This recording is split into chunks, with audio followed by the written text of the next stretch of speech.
Hey everyone, it's been a while since my last update, and that's because I was in Los Angeles attending E3. If you guys don't know, E3 is the biggest gaming conference in North America, almost 69,000 attendees for gamers and also industry alike. So what's my interest in E3? Why bring it up on a crypto channel? Well, that's because I think gamers are the entry point. They're the best entry point into virtual currencies because a lot of what gamers deal with is virtual. For example, when you play a video game like World of Warcraft, you have virtual items. Even in Fortnite, you have armor pieces, you have different gun skins, and these are all virtual. So gamers naturally have a good understanding of virtual items and, of course, virtual currencies by that analogy. We also have a way for blockchain to solve gaming problems. So in gaming, there's issues with trading with other players to make sure that trade securely, and also to keep these items and own these items. So it's kind of like gamers are naturally pulled towards crypto, and also crypto can solve gaming problems.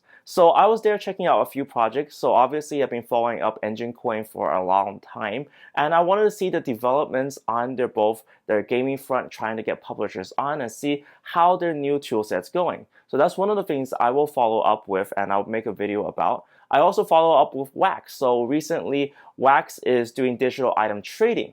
And what they're doing is they're setting up a whole new ecosystem, developing that on the EOS blockchain and allowing this virtual item trade in the future. I've also tried to do a lot of homework and discussions on my new project. So this is a project that I'm publicly advising called Plair. And Plair is all about building a community of gamers, a portal for gamers to come and basically kind of make money whilst playing video games. I think this is the best, coolest way possible to build a community, and I'll show you guys a lot of the economics of how that works in the future as well. So these are all pending videos, but I really wanted to just catch you guys up on all the developments so far. So I'll make new videos about describing how that works, and I really feel like this is going to be a great entry point to get a huge community, 1.3 billion guys, into the crypto and just merge that into crypto. Now, on to the crypto side of things, and of course, everything covered here is my personal opinion and not financial advice.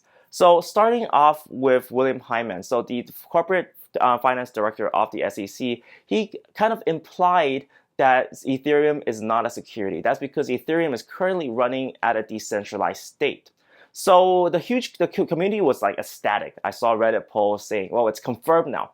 I do want to just hold the brakes a little bit, because just because one person came out at Yahoo Finance to say it doesn't mean that this is law. In fact, with US legal proceedings, it's quite a big, long, arduous process with different judges ruling different things. So we're not out in the clear yet, but definitely there is room to grow. So that's why there was a little bit of a push up from the 450 Ethereum dollars levels to around 500 right now. So that's really good news, but it doesn't really mean that much until the regulations come into place. And this is going to take a long time, and this is something that we really have to kind of view crypto as something that's not going to just change like that overnight. We had immense, crazy, these pushes up in the price of cryptocurrencies, and people kind of expect that now. But now that the whole environment's a little bit calmer, it's going to take a while before even formalities like is Ethereum a security gets really formalized and formally kind of cleared by the SEC. And on top of that, in terms of adoption, even in terms of the gaming aspects, it's going to take maybe years before we see good games, multiple good games, and a whole ecosystem of games using cryptocurrencies. The reason for that is because change doesn't happen overnight. Even if you want to develop something, well, you can develop it, but it still needs to execute it, and you still need to build that ecosystem. So we still have some time there. And that's the same thing going on with Ethereum. So Ethereum, they recently announced kind of this plan for sharding and for the release of proof of stake.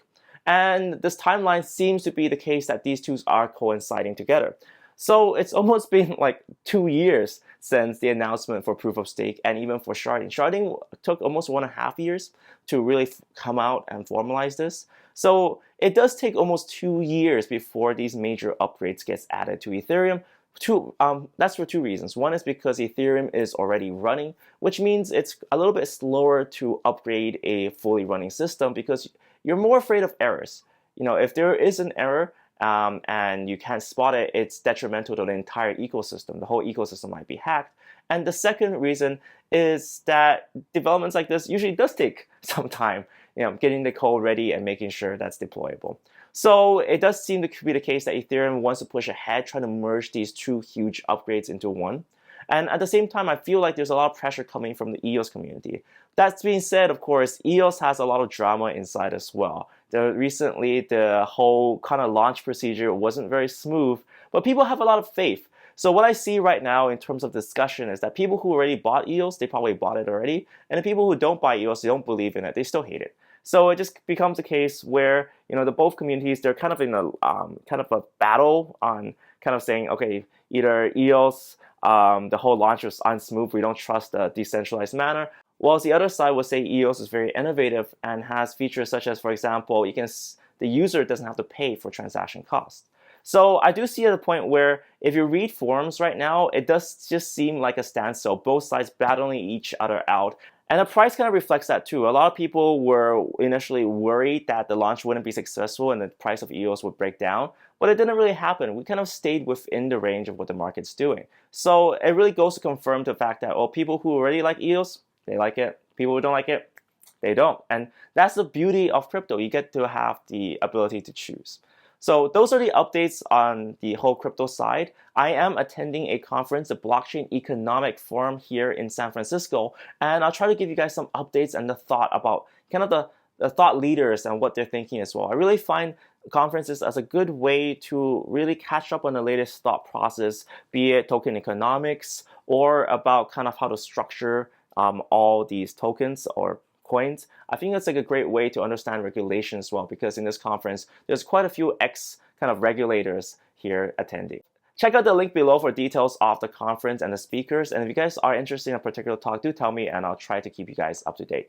Guys, thank you so much for watching this video. Remember to click the little subscribe button to subscribe to this channel. And of course, the little notification bell to be notified of new videos when they get released. Thank you guys so much for watching. See you next time.